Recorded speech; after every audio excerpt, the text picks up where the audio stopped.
Bonjour et bienvenue. Merci de votre présence parmi nous aujourd'hui.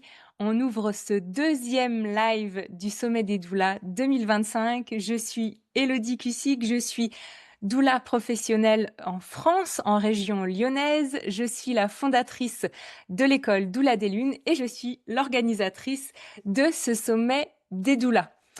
Ça fait longtemps que je rêve d'organiser cette première édition du Sommet du Doula et cette année, ce rêve est rendu possible, grâce à vous qui êtes là, qui participez, qui me témoignez votre engouement chaque jour, grâce à l'école Doula des Lunes qui est le financeur entièrement pour la réalisation et la diffusion de ce sommet des doulas et grâce, bien sûr, à chacune de mes intervenantes qui me font l'honneur et le bonheur de participer gracieusement à l'organisation de ce sommet. Faire de ce sommet des doulas un événement 100% offert et 100% solidaire, c'est évidemment possible grâce à vous aussi par rapport à la cagnotte solidaire que nous mettons en place durant une semaine. Hier soir, lundi 22 septembre, nous étions en live à 20h30 avec Emeline Baudouin, fondatrice et présidente de l'association Abracadabra, une association qui a été créée en 2015, qui a fêté ses 10 ans début septembre, une association qui vient en soutien aux parents de bébés nés prématurément et très prématurément, qui vient en soutien également aux parents qui sont touchés par le deuil périnatal et donc le décès de leur enfant, et également une association qui vient en soutien à ces petits bébés qui naissent sous le secret. À cette occasion, le Sommet des doulas avait pour projet de mettre en lumière une association périnatale. Cette année, on a choisi l'association Abracadabra. Durant toute cette semaine du sommet, une cagnotte solidaire est en ligne. Je vous invite avec tout mon cœur à y participer à la hauteur de vos moyens. Il n'y a pas de petits dons, il n'y a que des magnifiques dons, même 1 euro, même 2 euros. C'est absolument génial et ça va pouvoir faire grimper la cagnotte. Je vous avoue qu'avec l'équipe, hier soir, on s'est dit, ce serait merveilleux en une semaine de passer le palier des 1 000 euros. Et en toute honnêteté, je pense vraiment que c'est possible puisque nous avons enregistré le 9e don ce matin sur la cagnotte et nous avons dépassé le palier des 350 euros sur la cagnotte solidaire. Donc merci, bravo à toutes et évidemment, je compte sur chacune d'entre vous pour participer cette semaine. La cagnotte solidaire sera fermée vendredi soir à 20h30, heure du début de notre live de clôture de ce sommet où nous aurons l'honneur et le bonheur de retrouver à nouveau Emeline Baudouin pour conclure et refermer toutes ensemble et tous ensemble cette première édition du sommet des doulas. J'ai le grand plaisir de vous retrouver en live ce midi pour accueillir ma deuxième invitée. J'ai nommé Élodie Cariou. Élodie, je vais te mettre hop en petite épingle, voilà, pour que je te vois en grand. Bonjour Élodie, bienvenue. Je te laisse ouvrir ton micro. Hello, hello, hello, bonjour à toutes. Merci de m'avoir invitée. Merci à toi d'avoir accepté ma proposition. Élodie, tu es sage-femme libérale à Paris. J'ai eu la chance de te rencontrer en vrai il y a plusieurs années maintenant. Je réfléchissais tout à l'heure, ça devait être bien il y a 3 4 ans, chez ma grande amie Julie Toutain, qui est également doula et qui organise des événements qui rassemblent les femmes, rassemblent les mères et rassemblent les doulas et qui rassemble les sages-femmes aussi, la preuve, puisque c'est là-bas que nous nous étions rencontrés. Élodie, tu es avec nous aujourd'hui pour parler de ce lien possible entre les sages-femmes et les doulas. Mais avant qu'on aborde en particulier ce sujet-là, parle-nous un petit peu de toi. Qui es-tu et comment tu es arrivée sur le chemin de la sage-famerie? Merci. Alors donc en effet, moi je suis Élodie, je suis sage-femme depuis 2019. Alors comment je suis arrivée sur le chemin de la sage-famerie? Ben, en fait, ça fait longtemps et je dis toujours que je ne sais pas comment je suis arrivée là. parce que j'ai toujours, eu ce métier en ligne de mire. Alors au départ, j'avoue que, quand j'étais au collège, j'avais fait un stage, dans un métier rien à voir. J'avais été en gendarmerie, je savais pas quoi faire, donc rien à voir avec sage-femme. Mais je disais toujours à ma maman, je lui disais: «Mais je sais pas, entre sage-femme ou gendarme et cetera». Elle me dit: «Mais ça a rien à voir ça, qu'est-ce que tu nous fais là?» Et puis je me suis dit: «Non, quand même, sage-femme, c'est ce qui a l'air de me convenir le mieux parce que c'est ce qui m'a suivie depuis toute petite». Peut-être du fait que j'ai 2 petites sœurs, on a des âges d'écart assez pas très importants, mais j'ai 4 ans avec, ma sœur qui est la plus proche et puis j'en ai une deuxième et on a 9 ans d'écart, donc peut-être que ça a joué, mais je ne sais pas trop comment je suis arrivée, sur ce chemin de la sage-famerie, mais en tout cas, voilà, ça fait très longtemps que je veux faire ce métier-là. Et donc, ben, étant en France, alors je dis bonjour à toutes les Bretonnes parce que je suis bretonne aussi, donc je sais qu'il y en a qui sont par ici. Donc voilà, en France, il fallait passer par la première année de médecine, moi, à l'époque, je crois que c'est toujours le cas d'ailleurs. Mmh. Et donc je suis partie à la fac à Brest, à l'école de médecine, enfin les oui, en fac de médecine, première année de médecine. J'ai tout de suite compris que c'était pas hyper facile, que c'était très, très compliqué. J'ai fait 1 an et évidemment, j'ai pas été reçue, à l'issue de ce concours-là. OK. Et donc, à la suite de ça, je me suis dit: «C'est pas possible, c'est le métier que je veux faire, donc c'est impossible qu'on m'enlève ce truc-là». Et donc j'ai tenté une première fois de m'inscrire dans les écoles, bah, à l'étranger, notamment en Belgique. J'ai été refusée dans les 12 écoles de Belgique, à la suite de ça. Donc j'ai eu une année un peu blanche après mon année de médecine où j'ai quand même tenté les concours d'infirmière parce que du coup je me suis dit: «Bon, bah, je ferais bien infirmière puéricultrice, ça se ressemble, c'est allez, on va faire ça» et cetera. Bon, en passant les concours d'infirmière, je me suis très vite rendu compte que c'était pas du tout ce que je voulais faire, et que je voulais absolument être sage-femme. Et donc sur cette année blanche-là, je me suis dit: «OK, je retente». J'ai rappelé les écoles en Belgique, j'ai retenté les inscriptions. Il faut savoir que là-bas, c'est vraiment, au dossier ou alors au tirage au sort ou comme moi, un peu au culot. Et Bravo. donc j'ai appelé une école de là-bas, une école de sage-femme et j'ai eu la directrice très, très tôt. Les inscriptions se faisaient à partir, je pense, du mois de juin pour rentrer en septembre. Et moi, dès le mois de janvier, je l'ai pas lâché, je l'ai appelée, je l'appelais toutes les semaines pour lui dire: «Je veux ma place, je veux ma place, je veux ma place. C'est ce métier que je veux faire, je peux pas passer à côté de ça». Bon, elle a fini au bout d'un mois de me dire: «Bon, bah, OK, c'est bon, je vous mets dans la promo et cetera de septembre». J'étais trop contente. Mais bon, j'avais juste le côté oral, donc j'étais pas encore sûre jusqu'en juin où elle m'a envoyé tous les documents pour que je puisse m'inscrire et cetera.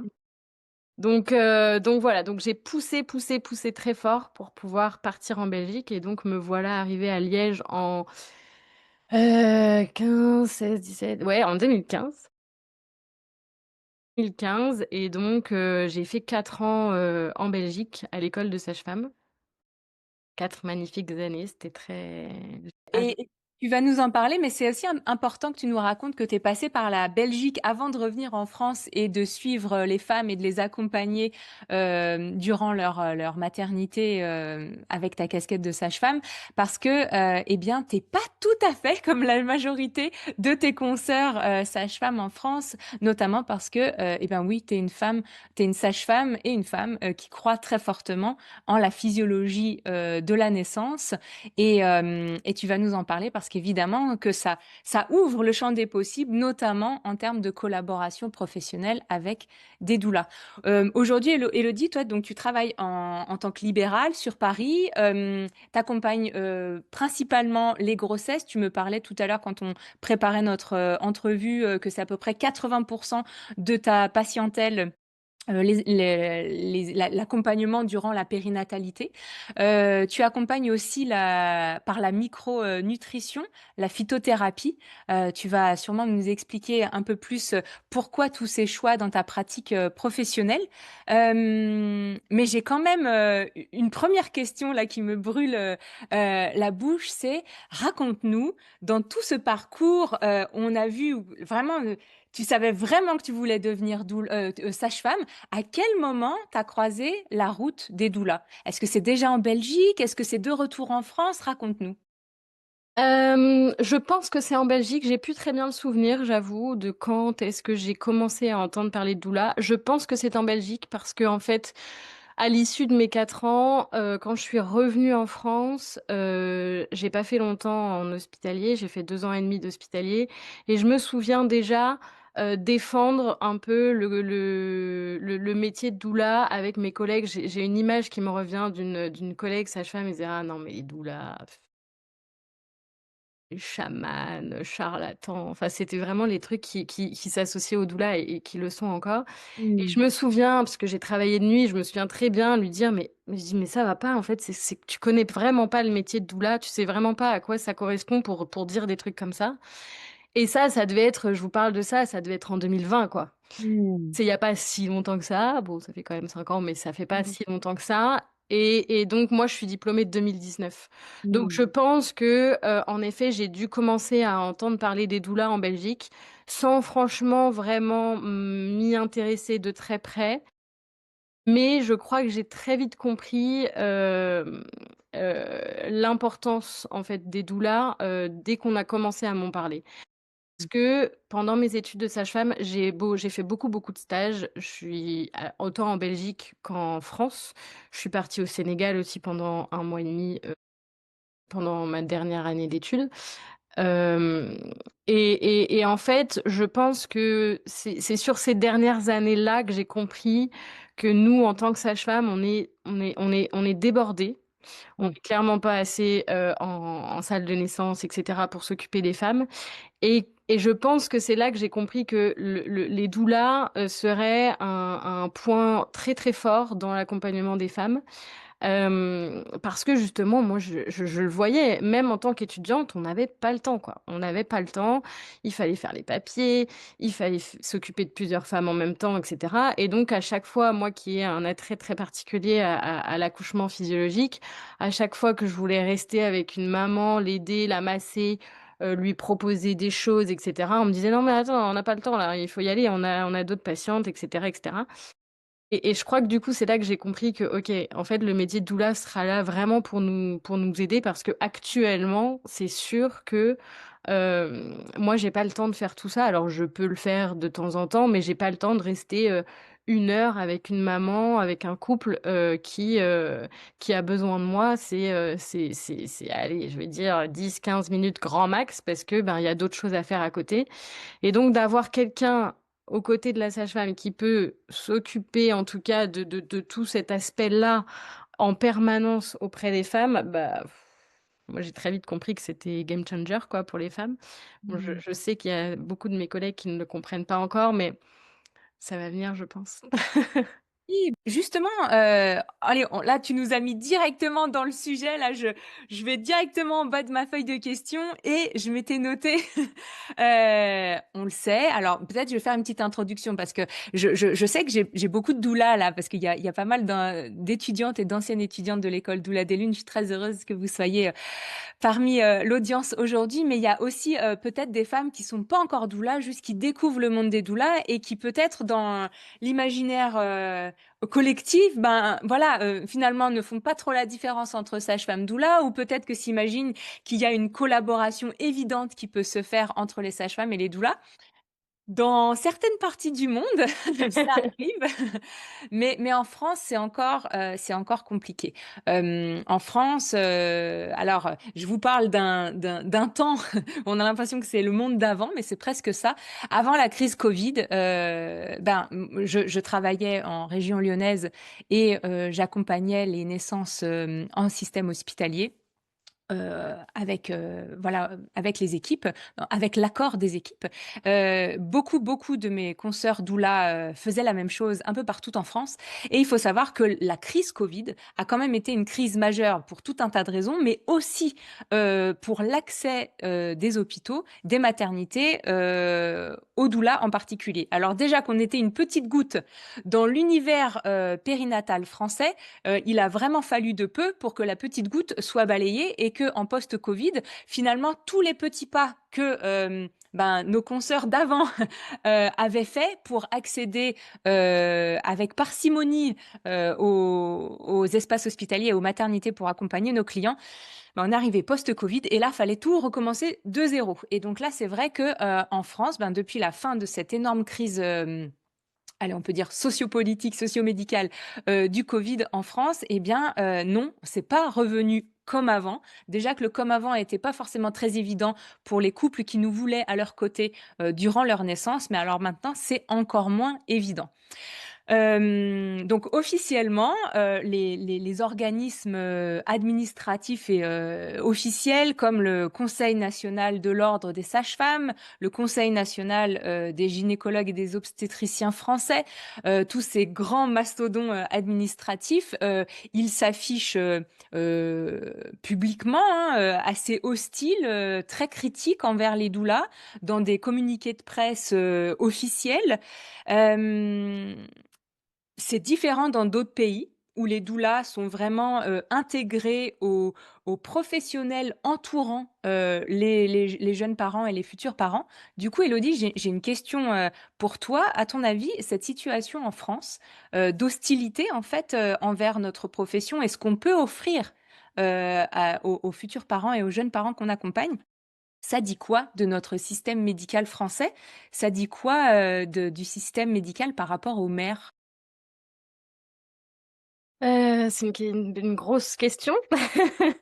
C'est une grosse question, pourquoi? Parce que, les instances, il faut savoir que, l'ordre des sages-femmes, moi j'ai eu des problèmes avec l'ordre des sages-femmes parce que je défendais justement les doulas.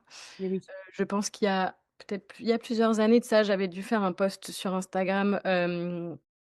J'ai un attrait très particulier sur la pluridisciplinarité et donc j'avais fait un post sur Instagram sur l'importance de l'accompagnement en périnatalité avec les kinés, avec les infirmières puéricultrices, avec les doulas, avec tous les professionnels en fait qui peuvent tourner autour de la périnatalité. J'avais évidemment fait exprès de ne pas mentionner, les pédiatres et les gynécos parce que pour moi, en fait, aujourd'hui en France, c'est évidemment une évidence et c'est une évidence, je pense, partout dans le monde et cetera et donc j'avais fait exprès de pas les mettre. Justement pour mettre en lumière ces professionnels qu'on connaît moins en tout cas, dans la périnatalité et donc je m'étais attiré les foudres, des conseils de l'ordre. Je dis des conseils de l'ordre parce qu'en fait, c'est les conseils de l'ordre départementaux. J'avais notamment eu un mail, incendiaire, de la part du conseil départemental de l'ordre des sages-femmes de Toulouse, alors que je suis à Paris, rien à voir. J'avais eu aussi une très mauvais retour de l'ordre des sages-femmes de Paris évidemment et cetera, en me disant: «Oui, je comprends pas votre post sur Instagram, nin».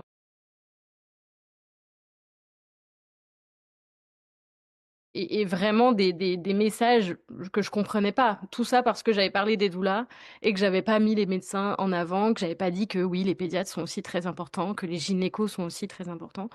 Donc je crois que ce post-là, peut-être qu'il y en a certaines qui l'ont vu, mais hem, je crois que ça m'a vraiment aussi mis en lumière que l'ordre des sages-femmes ne défendra ni les sages-femmes, ni les doulas, ni personne d'autre tant que le tant que la vision de la périnatalité n'aura pas changé. Mmh. C'est-à-dire que tant qu'on se dira, c'est, le plus important, c'est le médecin aujourd'hui parce que moi, ce qui m'avait aussi choqué, c'est qu'aujourd'hui, l'ordre des sages-femmes va presque plus défendre les médecins que les sages-femmes elles-mêmes. On en Absolument. est là, on en est là. Donc ça veut vraiment dire que, pour les doulas, bah, alors là, on est, Ouais. Tu même pas en ligne de mire, quoi.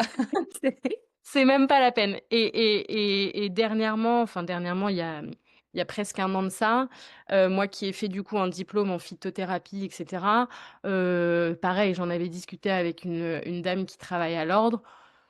C'était très compliqué. Elle me disait presque: «Oui, mais attention au charlatanisme, fais pas des trucs de sorcière», je ne sais quoi. Bref, donc on en est là. Donc même l'ordre des sages-femmes ne nous défend pas, nous, en tant que sages-femmes. J'en parlais encore, au congrès de Nancy, là où j'étais, la semaine dernière avec une sage-femme qui s'est fait, pareil incendier par l'ordre des sages-femmes parce qu'elle avait prescrit des vitamines D, pour des mamans, qui avaient du mal à concevoir, quoi. Et évidemment, c'est pas remboursé par la sécu. Du coup, l'ordre des sages-femmes, s'en est emparé et cetera. Donc voilà, c'est pour dire, les instances ne nous défendent déjà pas nous. Donc, pour arriver à ce que les doulas puissent avoir une place auprès des sages-femmes, bah, je crois qu'on en est très loin. Et donc je crois, moi, très fort et je le dis souvent, aux couples que j'accompagne, en libéral au cabinet, je pense que ça viendra de nous, en tant que femmes, en tant Mmh. que couple, en tant que personne, en tant que patient, en tant que comme appelez-vous comme vous voulez. Mmh. Mais, je crois que ça viendra de là, parce que ça viendra pas du haut du chapeau. Il faut que ça vienne d'en bas, en fait. Il faut qu'il y ait un peu ce côté un peu, révolution et cetera, de se dire: «Mais punaise, en fait, si j'ai envie de ça, si j'ai envie d'avoir ma doula avec moi en maternité, beh, je vois pas où est le problème». Parce que moi, j'ai travaillé en maternité et j'en ai vu des femmes qui me disent: «Non, non, mais moi, j'ai besoin de mon mari et j'ai besoin de ma mère». Mmh. Et quand vous avez une femme qui vous le dit comme ça, non, bah, à un moment donné, vous êtes obligé de dire: «OK». Parce qu'en fait, en soi, il va rien se passer de dingo, d'accord? Il y a juste le mari, la mère qui est là, OK, ça peut être la sœur, ça peut être n'importe qui, mais voilà, donc je pense que ça viendra d'en bas. Je pense qu'il faut faire les demandes. Si jamais moi, je dis toujours aux couples, si jamais ça marche pas parce que la maternité n'est pas, elle reçoit pas ce message-là et qu'elle met un mur face à cette demande-là. Bon, ben, faudra faire peut-être des compromis parce qu'on en est là, mais au moins on aura mis des petites graines et Mmh. s'il y en a plusieurs qui commencent à le demander, à un moment donné, on va commencer à se dire: «Punaise, elles sont quand même plusieurs à le demander. Est-ce qu'il y a pas un truc là qui pourrait être important?» Et moi je le Absolument. dis toujours aussi dans les enquêtes de satisfaction. Mmh. On s'en rend pas compte, mais dans les hôpitaux aujourd'hui, les avis Google, Oui. mais c'est d'une importance cruciale. OK. Pourquoi? Nous, les sages-femmes, on en reçoit tout le temps. Dès qu'il y a un avis négatif, on a le droit à la direction de l'hôpital qui descend pour nous dire: «Oui, attention, là, on a eu un avis négatif, donc nin nin». Pourquoi? Parce que du coup, s'il y a trop d'avis négatifs, bah, les gens vont pas venir coucher dans cette maternité-là. Du coup, bah, voilà, On ça manque à marche gagner. comme ça. Absolument. Ça marche comme ça et donc moi je dis toujours aussi, sur les enquêtes de satisfaction qu'ils demandent, faut pas hésiter à le dire. Voilà, moi j'avais fait cette demande, malheureusement ça n'a pas eu de suite et cetera, mais vraiment c'est quelque chose qui me tenait à cœur, qui pourrait voilà m'aider et cetera. Est-ce que pour un deuxième tout ça? Donc tout ça, ça fonctionne, d'accord? Après, c'est sûr que je vois si on avait s'il fallait juste donner un avis Google, mais je vous assure qu'en fait, ça fait bouger les choses en interne. Vraiment, ça fait bouger les choses en interne. S'il y en a plusieurs, c'est sûr que ils vont se mettre à se dire: «Tiens, peut-être que» les papas étaient pas admis en salle de césarienne, il y a pas si longtemps que ça et encore pendant le covid, pas et Mmh. puis il y a eu des gens qui ont commencé un peu à râler et cetera et aujourd'hui, ça devient un petit peu plus la norme. Ça l'est pas encore, mais ça devient un peu plus la norme et ben Absolument. c'est comme ça, hein, ça vient d'en bas donc je crois qu'il y a vraiment pour moi, c'est vraiment ce truc-là qui doit être fait. Et il faut emmener avec nous, en tout cas, les femmes pour que ça vienne du bas et que les doulas soient plus acceptées peut-être déjà en maternité et après sur le suivi, bah, chez nous les libérales, je pense que là c'est pareil en fait, c'est pareil, il faut en parler, il faut vraiment se dire: «Bah, voilà, moi j'ai ma doula», Mmh. et je crois que j'en parlais tout à l'heure, mais les sages-femmes connaissent pas bien le champ d'action des doulas. Ouais, on va en parler. Je veux juste rebondir sur ce que tu nous as dit là, C'est un peu cette force incroyable qui va monter et puis qu'au bout d'un moment, on va plus pouvoir chapeauter, en fait. Et je le mets beaucoup en parallèle, Élodie, avec ta passion de la physiologie et du respect de la physiologie de la naissance. Tu vas me dire ce que tu en penses, mais je crois que je connais un petit peu ton point de vue là-dessus. Est-ce que c'est pas pareil finalement pour les parents, les futurs parents, qui arrivent en maternité et en fait, pour avoir cette naissance respectée, pour obtenir on va dire, cette naissance dont ils ont besoin, dont ils ont envie, une naissance physiologique avec le respect de leurs besoins primaires. Est-ce que finalement, bah, faut pas attendre la validation d'au-dessus, faut pas attendre qu'on nous dise, oh, bah, on a un peu de temps, il n'y a pas beaucoup de monde qui accouche aujourd'hui, donc est-ce que vous voulez qu'on vous accompagne sur une naissance sans péridurale? Non, aujourd'hui en France, malheureusement, c'est le cas pour beaucoup d'espaces hospitaliers. Si les femmes, elles veulent donner naissance dans le respect de leur physiologie, il faut qu'elles arrivent avec ça, en fait, avec cette énergie qui vient d'en bas et je dirais presque imposée, en fait. Moi, je veux donner naissance comme ça et sauf qu'il n'y a pas beaucoup de femmes, alors de plus en plus, je crois, mais tu vois un petit peu le parallèle que je fais de ne pas Mmh. attendre cette validation d'au-dessus, en fait, de nous laisser le droit, la possibilité. Non, c'est ma naissance, ma doula, c'est mon chemin d'enfantement. Toi, qu'est-ce qui te passionne, Élodie, dans l'accompagnement du coup physiologique de la naissance respectée? Beh, je crois que ce côté physiologie, alors j'ai fait beaucoup de formations évidemment, mais je crois qu'il me vient de mes études de Belgique déjà. Parce qu'en Belgique, il y a un côté un peu plus physiologique qu'en France. Je trouve qu'en France, les sages-femmes qui sont formées en France sont vraiment des petits médecins Mmh. et moi, c'est pas du tout la vision de la sage-famerie, que j'ai. Pour moi, une sage-femme, et c'est d'ailleurs le cœur de notre métier, hein, de base, c'est d'accompagner la physiologie. Dès qu'il y a un problème, c'est le médecin. Oui. Hem et en fait, c'est vrai qu'en Belgique, il y a des maisons de naissance et c'est pas des maisons de naissance comme on voit en France, c'est des vraies maisons, détachées de l'hôpital. Elles sont pas très loin, mais elles sont détachées de l'hôpital. Les femmes vont dans cette maison-là et cetera, donc c'est des vraies maisons de naissance. Donc il y a un peu ce côté physiologique qui ressort déjà de base.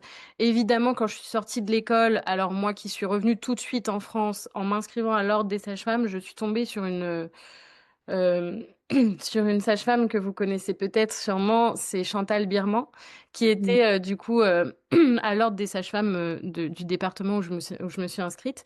Et donc elle nous accueille à 2. Elle nous dit: «Bah, voilà, on va aujourd'hui faire votre inscription pour que vous puissiez travailler et cetera». Et donc elle nous dit: «Bah, vous venez d'où?» Donc j'explique que je fais que je viens de Belgique et cetera. Je suis diplômée de Belgique et puis il y avait ma collègue qui était diplômée, de Paris. Et elle nous dit: «J'ai une seule question à vous poser. Qu'est-ce qui, vous fait peur dans demain? Qu'est-ce qui pourrait vous faire peur dans métier et cetera?» Et donc moi, je lui explique, ben, que toutes les pathologies me font peur, les hémorragies, enfin tous ces trucs-là. Et ma collègue lui répond: «Ah non, non, moi, c'est l'accouchement physiologique dans le couloir». Ah ouais, j'étais Waouh! stupéfaite. Je me suis dit: «Waouh, mais ça, c'est trop bien, en fait!» Mmh. Au contraire, en fait, c'est tellement facile à accompagner que je comprends pas. Et elle disait: «Non, non, moi, j'ai plus peur d'accompagner un accouchement physiologique parce que je ne sais pas faire. Je préfère accompagner une hémorragie parce qu'au moins, moi, je sais, j'ai le protocole en tête, tac, tac, tac, il faut faire ci, il faut faire ça, tac, tac, tac, tac, tac, tac. Un accouchement dans le couloir, comment est-ce que je fais?» Et là, je me suis dit: «OK, on a perdu, le truc de base de la sage-famerie en France, en fait». D'accord? Et là, je me suis dit: «D'accord, il y a un gros boulot à faire». Donc j'ai entamé des démarches pour me former encore plus à la physiologie et j'ai commencé à creuser partout, où je pouvais, en tout cas pour me former. J'ai lu, j'ai relu, j'ai fait plein de trucs autour de la physiologie Mmh. et me voilà dans ce domaine-là. Et c'est ce que je transmets aujourd'hui en prépa. Et en effet, le parallèle avec ce que je disais tout à l'heure est totalement le même. Je leur dis toujours que voilà, si vous ne voulez pas de péri, si vous voulez pas vous faire déclencher parce que, X raison, parce que voilà, vous voulez pas avoir telle ou telle chose, ça viendra de vous, ça ne viendra pas de nous.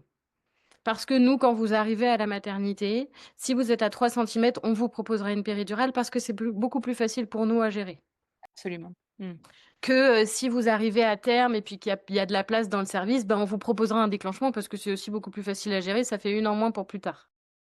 C'est comme ça aujourd'hui en France, dans les services, et ça viendra pas des sages-femmes, ça viendra pas des gynécos, ça viendra pas des instances, ça viendra des femmes et je crois que dans certaines matières, ça commence un peu à Oui. se propager. Il y a vraiment beaucoup plus, je trouve, moi, cette écoute. Alors à Paris, c'est compliqué, je dois l'admettre, mais j'ai l'impression que autre part en France, ça commence dans certaines maternités à bouger et j'en suis ravie.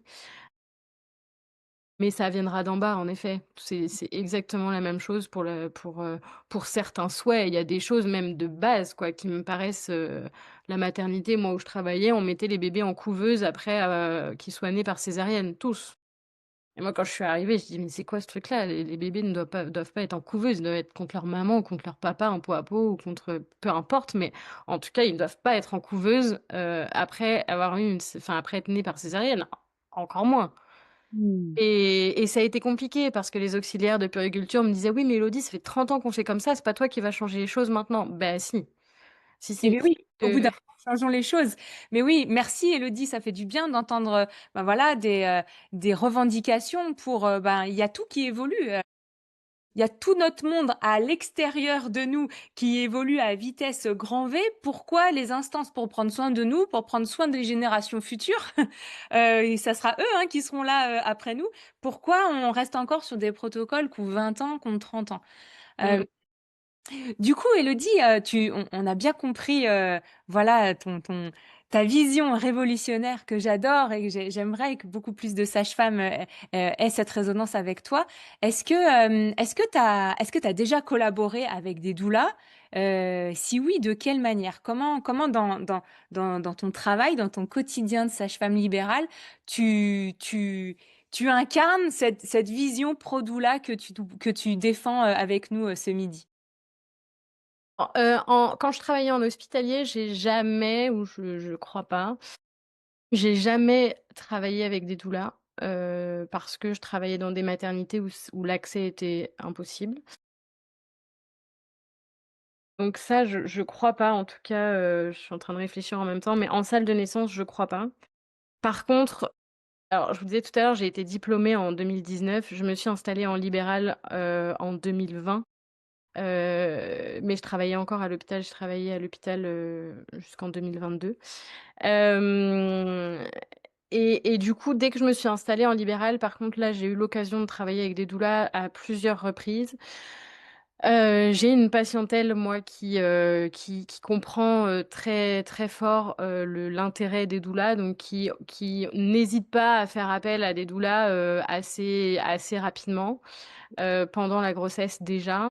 Évidemment en postnatal aussi. Alors sur le moment de la naissance, ça commence à venir. J'ai deux trois patientes là qui m'en parlent, je pense à une patiente là que je suis actuellement qui elle va accoucher dans le sud-ouest, qui aura sa doula avec elle, le jour J en salle de naissance. Alléluia.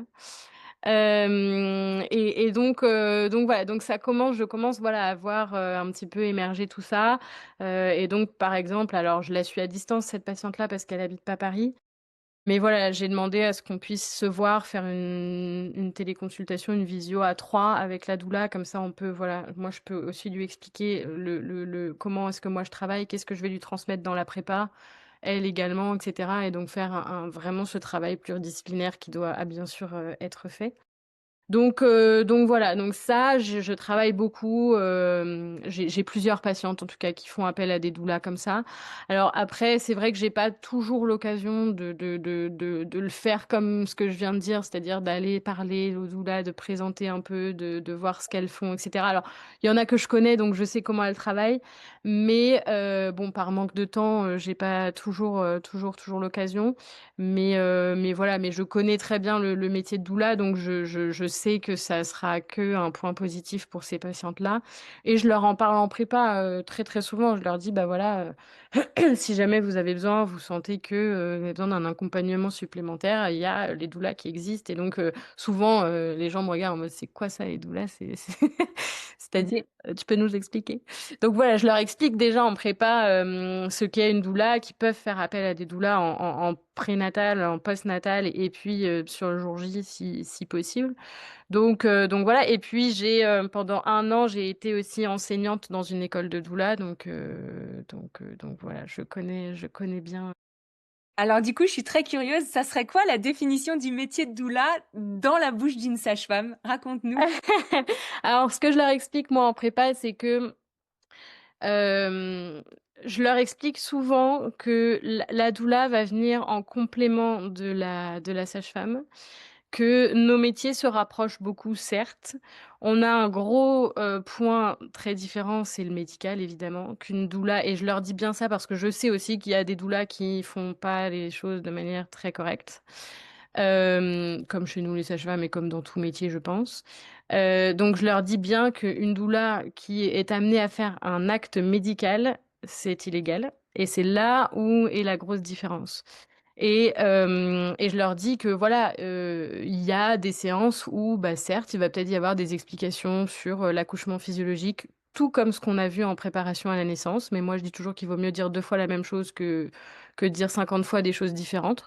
Donc voilà, donc on a un métier qui est assez similaire, mais qui va venir vraiment en complément. C'est-à-dire que moi, alors je suis formée à tout ce qui est rebozo et cetera, mais clairement j'ai pas le temps de le faire et donc je dis souvent aux mamans, je leur dis: «Bah, par exemple, vous voyez, si vous avez besoin d'un massage, d'un soin rebozo et ben, appelez votre doula, puis elle va vous le faire. Vous avez besoin de quelqu'un qui vous soutienne peut-être parce que, je sais pas, pour X raison, il y a quelque chose qui va pas et cetera. Vous avez besoin de discuter, bah, si moi je suis pas dispo, vous pouvez appeler votre doula, je suis sûre qu'elle viendra vous aider. Et c'est vraiment je leur explique vraiment le fait qu'une doula pour moi, c'est vraiment un soutien supplémentaire qui est indispensable aujourd'hui parce qu'en effet, nous, en tant que sage-femme, on a le côté médical qui prend le dessus et qui prend du temps et on n'a pas toujours le temps de on aimerait tout faire, hein, mais ça, c'est très français, je crois, ou très humain, je sais pas. Mais on aimerait tout faire, mais c'est impossible et c'est en ça que le métier de doula va venir se compléter au métier de sage-femme. C'est-à-dire que oui, on pourrait faire du massage, on pourrait faire de l'écoute active, on pourrait, aller chez les gens et puis, rester, 2 heures, pour les accompagner. On pourrait en salle de naissance les masser et cetera, mais en fait, c'est pas possible par manque de temps et donc voilà, j'insiste beaucoup sur la complémentarité de Ouais, de nos merci. 2 métiers. Merci Élodie, vraiment je ressens beaucoup de gratitude de t'entendre, parler de cette, vision circulaire en fait, et c'est assez rare, même chez certaines doulas d'ailleurs, c'est assez rare d'avoir cette vision et cette compréhension circulaire, vertueuse en fait. I bien sûr qu'il y a des questions de compétences, radicalement différentes, tu l'as Mmh. dit notamment par rapport au médical, ça c'est clair, net et précis. Les doulas n'ont aucune compétence médicale. Mais néanmoins, dans la plupart du temps, quand on parle sage-femme, doula, c'est 2 linéaires, c'est 2 visions Mmh. linéaires. Il y a la sage-femme qui fait comme ça, il y a la doula qui fait comme ça, sauf que, elles se croisent jamais, parce que la vision et le système, sociopolitique fait que, ben, elles sont pas invitées à se croiser, donc on continue à, les 2 visions linéaires et puis sauf qu'il y a des endroits quand même dans, le rapport humain, dans, le soin au sens très global du terme, prendre soin de l'autre, prendre la santé mentale des mères, on en parle quand même de plus en plus, hein. Oui. Oui, si l'utérus va bien, le périnée va bien, OK, tout est OK, mais la santé mentale, qu'est-ce qu'on en fait? Et ben, je trouve que le futur, on va dire, de ce monde, d'accompagnement global, il n'est plus dans des visions linéaires de: «Ah, qu'est-ce que fait la sage-femme? De quoi s'occupe la sage-femme?» et puis elle dépasse pas son cadre et puis «Qu'est-ce que fait la doula? Qu'est-ce qu'elle est?» et elle doit pas dépasser son cadre, puis elle se rencontre jamais. Non, moi je milite beaucoup pour une vision circulaire et circulaire ne veut pas dire remplaçable. Une doula va jamais remplacer une sage-femme et une sage-femme, mes croyances sont en tout cas, ne peut pas dans la qualité de son métier remplacer totalement une doula. Parce que de par son caractère, de son savoir et de son savoir-faire médical, Elle aura pas la même posture qu'une doula de base, en fait, que ce soit en prénatal, en postpartum et évidemment pendant la naissance. Il y a des sages-femmes hem, qui peuvent, faire plein de choses que les doulas font, mais dans leur posture et dans leur dédoublement, j'allais dire, lors de la naissance, elles peuvent difficilement être que doula. C'est pas possible, même dans une relation à une naissance physiologique. Leur posture médicale, les doulas ne leur voleront jamais. On peut pas faire ça. C'est pas notre rôle, c'est pas notre place, c'est pas notre compétence et en plus, c'est pas le désir de nos clients, en fait. Parce que nous, avant de nous occuper des sages-femmes et je crois que ça, elles ont du mal à le comprendre, le rôle de notre métier, c'est de nous occuper de nos clients, du mieux qu'on peut et selon leurs besoins. Donc oui, merci beaucoup, de véhiculer cette vision, circulaire et empathique, en fait, entre les 2 casquettes. Parce que entre la sage-femme et la doula, ce que beaucoup, d'espaces hospitaliers oublient, c'est qu'en fait, il y a pas l'ego des 2 personnes. Il y a la patiente, en fait. Il y a nos clientes, il y a la future maman, la famille en construction et puis ce bébé à venir.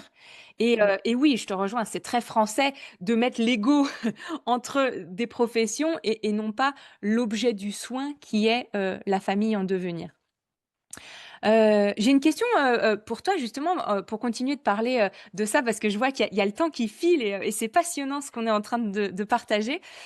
Selon toi, avec ce que tu connais, de la physiologie, avec ce que tu as déjà goûté aussi, des espaces hospitaliers, français, puis de la mentalité et des connaissances aussi des habitudes protocolaires des sages-femmes françaises hospitalières, qu'est-ce qui selon toi fait peur aux institutions, aux hôpitaux, aux gynécologues, aux sages-femmes pour ouvrir, le dialogue avec les doulas? Je te dis même pas ouvrir les hôpitaux, mais commencer à venir accepter nos propositions de rencontre, nos propositions de dialogue pour qu'on leur explique vraiment ce qu'on fait. Parce que tu nous disais tout à l'heure, en fait, ils connaissent pas ce que vous faites.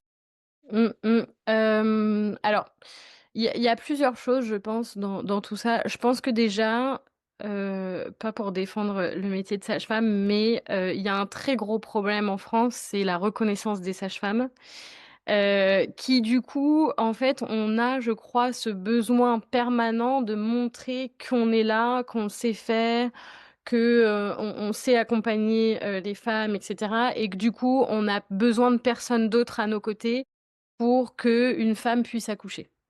Mais vraiment dans le sens pratique, je veux dire. OK.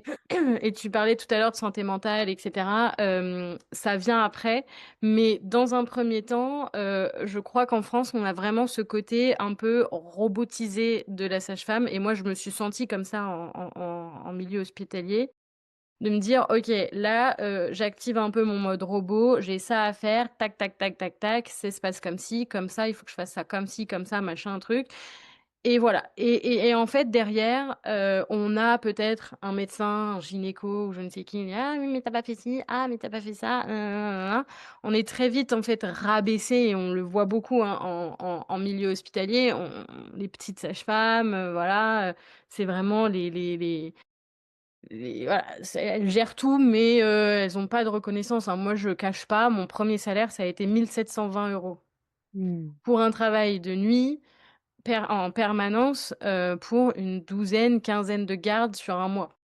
Oui, puis les sages-femmes le disent. Enfin, je veux dire, avec Anna Roy, il y a quelques années, avec le hashtag «Je suis maltraitante», enfin, les sages-femmes sont maltraitées. Exactement. Elles sont pas dans des bonnes conditions pour accompagner correctement, leurs patientes. Elles sont au bout du rouleau. Enfin, je veux dire, les hashtags, sage-femme code rouge, sage-femme en grève, sage-femme, code noir, enfin, ça tourne en boucle, en fait. Donc, oui, bien sûr, c'est une réalité, c'est une Mmh réalité. et je crois que ça a un impact du coup sur si nous-mêmes, on n'est pas en accord, on n'a pas la reconnaissance qui nous permet d'être bien dans le métier, du coup, s'ouvrir à d'autres personnes, beh, c'est compliqué. C'est Et oui. compliqué. Donc c'est vrai que, moi, j'ai jamais autant travaillé avec les doulas depuis que je suis en libéral. Mmh. Parce que je me sens beaucoup plus à ma place, parce que j'ai la reconnaissance qu'il me faut. J'ai appris, hein, ça c'est un peu plus du développement personnel, mais évidemment, j'ai appris à ne plus attendre des instances. J'ai appris alors à ne plus dépendre d'un patron et d'un directeur, d'hôpital qui, demande à ce qu'on fasse, 3 000 accouchements à l'année et que si on est à 2 900, ça va pas du tout. Donc il faut y aller. Et donc du coup, c'est vrai que d'être en libéral, moi, ça m'a permis de me libérer un peu de tout ça et du coup, d'être beaucoup plus en accord avec la sage-femme que je voulais être et de m'ouvrir aussi, du coup, à d'autres professions comme les doulas et cetera et de travailler beaucoup plus, avec elles. Je dis pas que je l'aurais pas fait si j'avais été en hospitalier parce que je crois que j'ai quand même ce truc-là depuis très longtemps, mais c'est beaucoup plus difficile et donc c'est vrai que, c'est un travail que les sages-femmes doivent faire et c'est pour ça que c'est si compliqué parce qu'en fait, on n'y est toujours pas en termes de reconnaissance, on n'y est pas, voire, c'est pire. Donc Oui, du coup, ça n'ouvre pas de porte aux doulas encore auprès des sages-femmes. Alors, voilà, peut-être que chez certaines, ça commence à bouger, mais c'est loin d'être la majorité. Je pense que, je pense qu'il faut pas il faut continuer à parler des doulas, à expliquer ce que vous faites, que voilà, on est complémentaires et qu'il y a pas de raison que en fait, moi, je dis toujours à mes collègues sages-femmes qui sont hyper réticentes à ça, je leur dis: «Mais il y a du boulot pour tout le monde». C'est-à-dire que moi, aujourd'hui, en libéral, je suis débordée. Je voudrais qu'il y ait, peut-être 3 sages-femmes avec moi, dans le oui. cabinet parce qu'en fait, je suis aujourd'hui débordée de boulot. Je travaille avec les doulas, c'est pas pour autant que j'ai ressenti une baisse de mon activité, absolument pas, au contraire, en fait, au contraire et je sais que l'ordre des sages-femmes, une fois, m'avait dit: «Oui, mais écoute, Élodie, si tu travailles avec les doulas, les gens vont pas réussir à faire la différence entre la sage-femme et la doula et donc ils vont vouloir choisir entre les 2. Mmh. Et je leur ai dit: «Mais c'est lunaire, d'où est-ce que vous sortez ça? Les gens sont pas bêtes, quoi». Enfin, moi, je trouve ça Mmh. dingue de me dire ça. Je dis: «Les Mmh. gens sont pas bêtes, d'accord? Je pense que le métier de sage-femme, il existe depuis que, hein, le monde est monde et donc je pense que les gens connaissent très, très bien le métier de sage-femme, et qu'il y a pas de raison parce que, il y aurait des doulas, en plus, que, les gens se disent: "Ah bah, les doulas, c'est pareil que les sages-femmes". Je Mmh. crois que c'est nous-mêmes qui nous mettons un peu des fausses croyances, en fait, en se disant: «Bah, les doulas, elles ont l'air de faire le même métier que nous, donc bon, comme on connaît pas trop, bah, du coup, on va mettre une étiquette sur elles et puis voilà». Donc je crois que c'est pas aux gens qu'il faut expliquer tellement c'est quoi la différence, parce que je pense que les gens connaissent ça. Alors il y en a sûrement qui connaissent pas et qui vont voilà, qui vont apprendre et cetera, mais les gens savent lire. Les gens ont accès aujourd'hui à plein d'infos via les réseaux et cetera, donc la différence entre les doulas et les sages-femmes, pour moi, il y a pas de sujet. Mais c'est du côté des sages-femmes, du côté des instances, du côté des médecins où en fait, ils ne connaissent pas justement ce métier parce qu'ils ne s'ouvrent pas et donc c'est là que ça bloque. Et oui. C'est là que ça bloque. Donc encore une fois, moi je dis toujours à mes patientes qui sont accompagnés aussi avec des doulas. Je leur dis: «Quand vous avez quelqu'un qui vous dit: "Ah, doula, ça résonne mal", expliquez-lui, réexpliquez. Parce qu'on en apprend tous les jours. Ça, c'est un truc que je dis aussi tout le temps, c'est que c'est pas parce qu'on est médecin ou parce qu'on est sage-femme qu'on a la science infuse. Et Mmh. ben, on en apprend tous les jours. Moi, j'ai un jour appris, qu'il y avait des doulas et que, ah OK, elles font ci, ça et j'en apprends encore. Il y a des fois des doulas qui me disent: «Ah ouais, moi je fais ça». «Ah ouais, tu fais ça? OK, très bien, je connais pas». Enfin voilà, on en parlait tout à l'heure, avec, ce que tu m'expliquais par rapport, au matelas réfrigéré et cetera, les choses que j'ai pas que voilà, que j'ai appris encore aujourd'hui. On en apprend tous les jours, donc il y a pas de hiérarchie et je crois qu'en France, on a aussi un souci là-dessus. Donc il faut pas hésiter à expliquer, moi, je dis, parfois, à des patientes, ben, oui, parfois vous allez expliquer à l'anesthésiste qu'on peut mettre une péridurale après, 7 centimètres. Oui, oui, ça existe, sans problème. Que vous c'est pas parce que vous êtes à 7 centimètres que vous allez accoucher tout de suite. Mais l'anesthésiste, peut-être qu'il en sait rien et que vous Oui. allez lui apprendre ça. Ah bah, OK, super. Bah, oui, oui, il faut pas se sentir aussi, vraiment en dessous. On est vraiment sur un pied d'égalité et je crois que c'est comme ça que ça va évoluer et que les professionnels médicaux vont aussi, commencer à s'y intéresser, quoi. Mmh. Merci Lydie, c'est très beau comme vision, et puis, ben, comment faire aussi pour toujours trouver un équilibre? Tu nous as témoigné, merci avec, une vraie, ben, un vrai témoignage de terrain que, ben, il y a d'un côté les sages-femmes, où on leur tape dessus, hein, et puis ça fait un peu, l'échelle, alors j'ai cette image en tête, mais voilà, vous allez voir comment ça résonne en vous, mais un peu le bizutage, tu vois? C'est je me suis fait, bizuter par celui qui est au-dessus, donc je bisute un peu celui qui est en dessous, puis c'est comme ça à la chaîne parce que pourquoi moi je le bisuterais pas? Parce que comment je suis maltraitée, j'ai le droit aussi de maltraiter un peu les autres. Bon là, on n'est évidemment pas dans de la maltraitance puisqu'on on parle surtout de la place des doulas, mais c'est un peu de je suis tellement pas reconnue, acceptée dans ma vérité, dans mes capacités, dans tout qui je suis en fait en tant que sage-femme hospitalière. Pourquoi j'accepterais les doulas dans tout ce qu'elles sont et dans tout ce qu'elles peuvent porter et ouvrir? Parce que d'un point de vue administratif, et ça c'est très français aussi, il y a pas de diplôme de doula, alors qu'il existe un diplôme de sage-femme. Donc oui, il y a tout ça, ce sont des jeux d'ego et je suis d'accord avec toi et c'est pour ça que j'ai intitulé, le la grande thématique de ce sommet des doulas 2025, la force, dans la relation parce que pour moi, la force, elle est située en fait dans ce petit lien qui va réussir à être mis, à être fait, à être nourri, entre, ben, les doulas et toutes les personnes qui gravitent autour. En général, je mets très peu souvent la doula au centre. Je mets plutôt toujours la femme au centre, la femme enceinte, la famille, et puis autour de la femme enceinte, bah, il y a tout le personnel médical, paramédical, non médical, amical, relationnel, qui tourne autour et qui fabrique ce grand village qu'on espère le plus empathique possible et le plus soutenant. Mais là, vu qu'on est au sommet des doulas et qu'on parle des doulas et qu'on parle de la cause des doulas, j'ai à cœur de mettre cette image où la doula est au centre et la doula, ben, voilà, on va continuer à tisser et à co-créer pour faire voilà, une force, un village dans la relation, dans les relations, en affirmant qui on est en fait, sans dévaluation de ce qu'on peut offrir et de ce qu'on peut porter. Bon, on arrive tout doucement à la fin de notre entrevue. Élodie, j'ai passé un très bon moment, vraiment. J'ai encore, allez, deux petites questions pour toi. Très rapidement, tu nous en as déjà pas mal parlé, mais en quelques mots, ta vision dans 10 ans, hein, en 2035, c'est comment le monde de la périnatalité, de la sage-famerie et des doulas en France? C'est quoi que tu vois? Ça serait quoi ton rêve?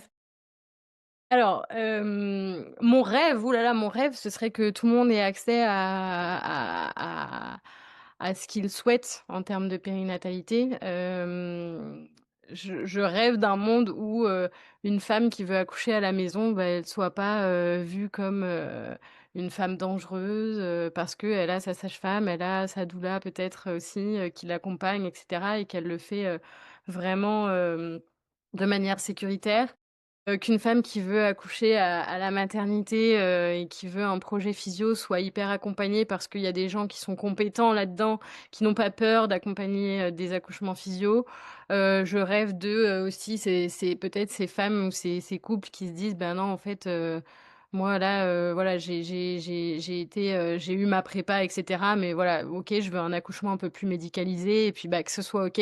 Que tout le monde soit accompagné, en fait, de la façon qu'il souhaite, ça, c'est vraiment mon rêve. Mmh. Je crois que c'est encore un peu utopique. Je sais pas si dans 10 ans on y sera, j'espère, c'est compliqué. Je rêve d'un monde où, les sages-femmes et les médecins prennent pas les gens, je vais pas être sympa, mais pour des pigeons. Mmh. Où on leur, raconte des bêtises ou parce que je vois trop de choses, on n'a pas parlé de ce sujet-là parce que ça on pourrait en parler pendant des heures, mais je vois trop aujourd'hui de choses comme, bah, on va vous déclencher, hein, parce que bon là, votre bébé va bien, mais bon, vous m'avez quand même dit qu'il bougeait pas beaucoup, hein, donc bon, ah et puis on fait peur aux gens. Ouais, ça c'est ça. Je rêve d'un monde où on ne travaille pas dans la peur, où qu'on ne ouais, qu'on arrête de faire peur aux gens, mais plutôt qu'on les informe sur: «OK, bah, là, la situation, elle est comme ça. Il y a ça comme solution, ça. Qu'est-ce qui vous convient?» Ça, Mmh. c'est vraiment un monde, que où voilà, que j'aimerais, mais bon, c'est assez compliqué encore aujourd'hui, donc peut-être que dans 10 ans, on y sera, peut-être pas, mais ça veut dire qu'il y a encore du travail et qu'il faut qu'on a encore justement, tout ensemble et tous ensemble de quoi travailler et voilà, mais c'est vrai que comme toi, je place au centre vraiment les familles et j'aimerais vraiment qu'enfin, on n'est plus des gens qui, soient traumatisés de leur accouchement parce que, ah, ils ont eu ça et en fait, on leur a pas expliqué et que la gynéco ou le gynéco est arrivé et a rien dit et puis a fait ce qu'il avait à faire et puis il est reparti et puis on sait même pas c'est quoi son prénom ou quoi. Mmh. Heu, Ça, c'est ça que j'ai plus envie. J'ai plus envie qu'on me dise, «Ben, oui, moi, c'était horrible mon accouchement en maternité et donc bah, du coup, je décide d'accoucher, chez moi, de manière, non assistée, parce que je veux plus de médical, je veux plus de ci» parce que et là, du coup, en fait, on bascule aussi dans une espèce de truc un peu dangereux. Bien sûr. Hem Réactionnaire? Mmh. Ouais, en fait, c'est ça, j'ai pas envie de ça. Les femmes, on mérite pas ça, en fait, et voilà, j'ai envie que tout le monde puisse choisir, j'ai envie qu'on travaille tous ensemble, qu'on comprenne, en fait, que chacun a sa place et voilà. Mmh. Et oui, au lieu de nourrir la peur Mmh. chez les autres et chez les futurs et les jeunes parents, nourrissons-les d'amour et ça, les doulas sont très fortes pour faire ça, pour mettre la peur de côté et afficher un soutien inconditionnel et bienveillant. Allez Elodie, j'ai une dernière question pour toi et puis on arrêtera. J'ai même une question déguisée en 2 petites questions. En quelques mots, un message pour toutes les doulas, alors qui sont là en direct avec nous, mais qui vont aussi nous écouter, en replay. Un petit message pour toutes les doulas ou pour toutes les futures doulas en tant que sage-femme? Croire en vous. Mmh. Simplement. Et Parce que, je sais que face à une sage-femme, on peut aussi je parlais un peu de la hiérarchie, tout à l'heure, mais je sais que moi, je l'ai toujours face à des médecins, par exemple et pourtant, vous voyez le discours que j'ai. Mais, je sais que parfois certaines doulas se disent: «Ouais, mais face à la sage-femme, c'est dur». Mais je crois qu'il faut croire en soi et se dire: «Mais en fait, j'ai les compétences pour être à côté». Il y a pas de raison, qu'on prenne aussi, enfin ou qu'on me dise que je suis incompétente ou que je sers à rien. Non, non, on a tous quelque chose à apporter. Donc voilà, croyez en vous et puis continuez d'aller, distiller un petit peu, votre savoir à droite, à gauche. Mais les gens ont besoin de vous. mmh. Et cette fois-ci, ce sera ma dernière question. Un message pour tes collègues sages-femmes, si jamais il y en a, qui nous qui nous regardent en replay dans un nouveau paradigme de la périnatalité. Un message, pour tes collègues sages-femmes qui sont parfois réticentes, ne serait-ce qu'à rencontrer des doulas. Ben, un message, c'est, de s'ouvrir aux gens, s'ouvrir aux autres professions parce qu'on a tous de quoi travailler. Je disais tout à l'heure, il y a du boulot pour tout le monde et ça, c'est ce que je répète en permanence à mes collègues sages-femmes qui me disent: «Ouais, mais elles vont nous piquer notre boulot, nin». Il y a du boulot pour tout le monde, il y a pas de raison et j'en fais l'expérience, moi, quasiment tous les jours et je me sens pas du tout, enfin, je sens pas qu'on prend ma place, en tout cas, pas mais Ah vraiment pas. Au contraire, j'ai même l'impression que, waouh, ça fait du bien aussi, même nous, en tant que sage-femme, presque d'être accompagnés par des doulas. mais En oui, fait, plus fort!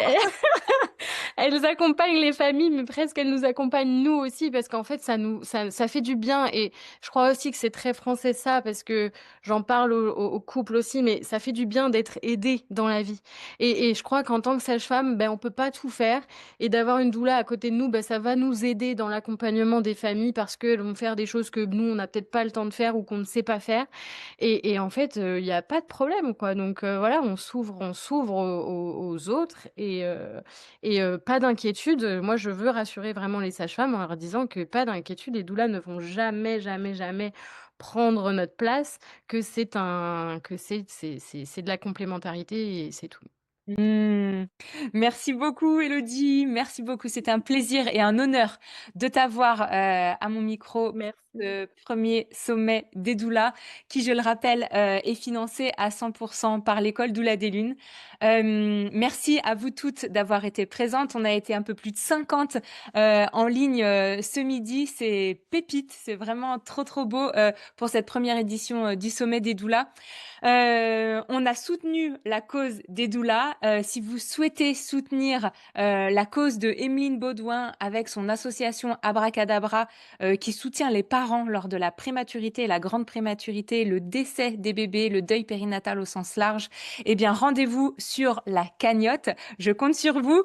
On a l'objectif de dépasser les 1 000 € d'ici vendredi soir 20h30. Chaque euro compte. Donc, même si vous pouvez mettre 2 €, 3 €, on était déjà 50 aujourd'hui. Vous imaginez à quel point ça peut faire grimper vite le montant de cette cagnotte solidaire qui sera renversée à 100% à l'association Abracadabra en cette fin de semaine. Si vous voulez en savoir plus sur l'association d'Emeline, son histoire et concrètement à quoi vont servir vos précieux euros que vous allez déposer sur la cagnotte, eh bien, rendez-vous sur le replay d'hier soir. Le replay dure à peu près 1 heure, 1 heure et quart. Vous allez vraiment apprendre de très belles choses sur cette association Abracadabra. Nous, on se retrouve demain en replay, mercredi, avec 2 envois, mercredi à 12h30 et mercredi à 20h30. Et on se retrouve en live jeudi à 12h30. Cette fois-ci, j'aurai l'honneur d'accueillir une doula au micro du sommet des doulas. J'ai nommé Fanny Delmarle, qui est une des premières, si ce n'est la première doula française à travailler officiellement avec une maternité. Je ne sais pas si tu le savais, ça, Élodie. Ça commence à bouger. On a parlé aujourd'hui de tous les possibles. Eh bien, jeudi midi en live, on écoutera le témoignage de Fanny qui va nous dire oui, c'est possible et je l'ai fait. Travailler officiellement, faire partie de la plaquette des intervenantes extérieures d'une maternité en région lilloise. Eh bien, Fanny va venir nous en parler. Donc, soyez au rendez-vous jeudi à 12h30. N'oubliez pas votre petit carnet d'exploration, le journal de doula qu'on a concocté pour vous si vous voulez prendre des notes et garder en mémoire toutes les super chouettes intervenantes bénévoles de ce sommet des doulas. Je vous souhaite un bon appétit si vous n'avez pas encore mangé, une belle après-midi. Merci infiniment de votre présence. Merci encore, Élodie, de ta passion et de ton ouverture d'esprit. Je te souhaite plein, plein, plein de belles choses pour ces prochains mois et ces prochaines années avec plein de collaborations avec les doulas. On se retrouve tout bientôt. Je vous embrasse. Bye bye!